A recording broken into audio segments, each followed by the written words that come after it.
June 12, 2025, Washington, D.C. Defying earlier warnings of chaos and revenue shortfalls, the Internal Revenue Service has concluded one of its most successful tax filing seasons in recent memory, Treasury Secretary Scott Bessent told lawmakers this week.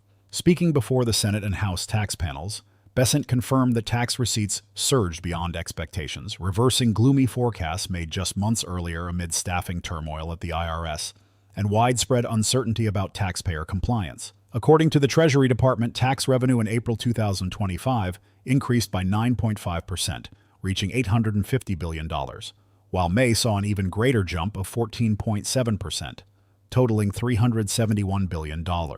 These figures directly contradict internal projections from March that anticipated a 10% drop in revenue, citing fears that more individuals and businesses might attempt to avoid taxes during a period of institutional instability. Much of the apprehension stemmed from drastic staffing cuts initiated by the United States Department of Government Efficiency, DOGE, which targeted the IRS as part of a broader effort to slash federal spending.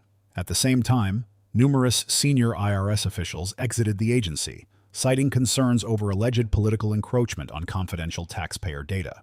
Adding to the anxiety, investigative units focused on high-income earners and corporations had been scaled back, reportedly to protect the agency's core operational systems from budget collapse. Despite this precarious backdrop, Bessent delivered a notably upbeat message to Congress.